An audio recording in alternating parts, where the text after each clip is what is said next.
back in an hour and see how you're doing, it's not going to work because we haven't modeled how to clean that room. We haven't modeled where to start. And parents will often ask me, I've told them to go do this, but they don't do it. And I ask them the same thing back, which is, well, have we taught them? Can they learn it? They can learn it. We just have to teach them. We have to be patient and teach them. Third step to explicit instruction is monitoring progress. So we have to then see how we're doing. So if the goal is to use the tracker, or if the goal is to be to school on time every day, or if the goal is to make sure that we are getting all of our work turned in, we got to monitor that progress. Now sometimes what happens is parents will monitor the progress, the child's not doing very well, and then what happens? Give up. There's a breakdown, right? Well, this isn't working.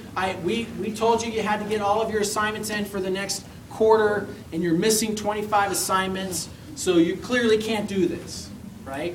Monitoring progress doesn't mean that we're going to hassle. We're going to look at the mistakes that are being made, and we're going to learn from those mistakes. And we're going to take those mistakes and restructure what we're doing, or figure out a different way to do it so it works a little bit better, or it works a little more effectively.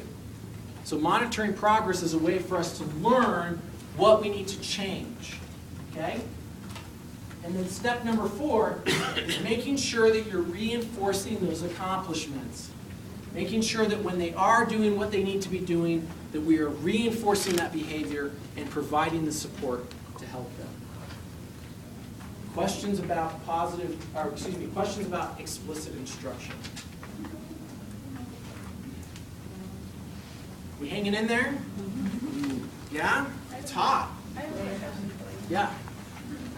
So we're talking about this, and you talked about Johnny and getting an IEP 504, and you've been working with people. Do you feel like this requires an IEP, or requires a 504, or is one a better choice than the other? Getting a 504 or getting an IEP depends on the child.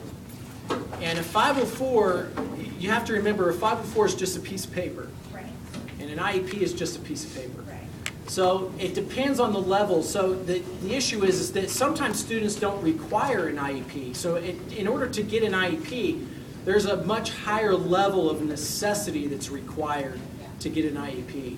So most of the time we can do a lot of these things without a 504 or an IEP.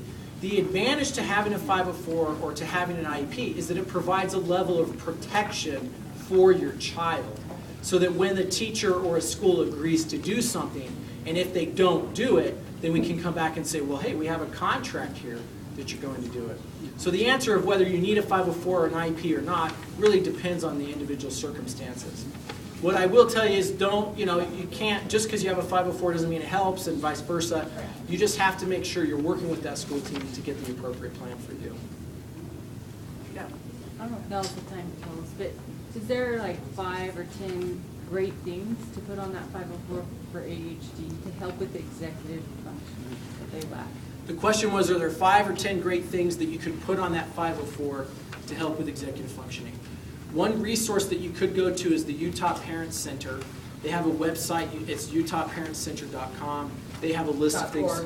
.org, sorry, thank you. It's .org. You can go on there and get some information on there. I believe Chad's website, I think, has some information on there. We have links to Chad and LEAU. So that can give you some suggestions. But what I suggest to parents really is to make a wish list. If you could have a magic wand and wave that wand and say, this is what I need for my child, wave the wand, go into that 504 with a list of things and say, I want these things. And then work with the school to see if they'll accommodate for it. I rarely